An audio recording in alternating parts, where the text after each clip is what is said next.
شب جمعہ ہے آج، ٹھیک ہے۔ شب جمعہ کی اپنی بڑی فضیلت ہے، بہت بڑی فضیلت ہے۔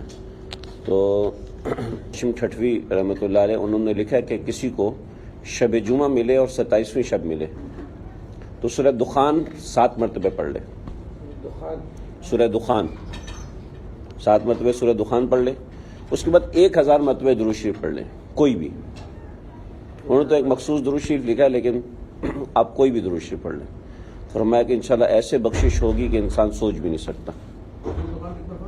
7 مرتبہ سورہ دخان ہے، چھوٹی سی صورت ہے، اتنی بڑی صورت نہیں ہے۔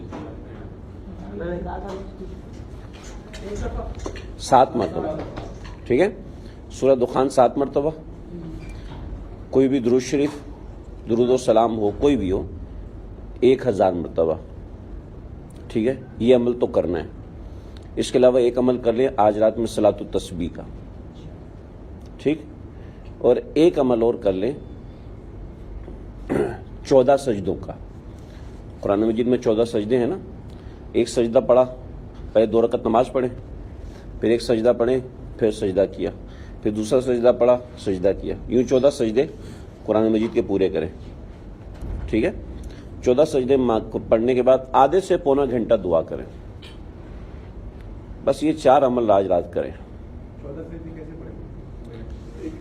ایک آیت سجدہ جو ہے نا قرآن مجید کی، وہ قرآن مجید کھول کے پڑھنا۔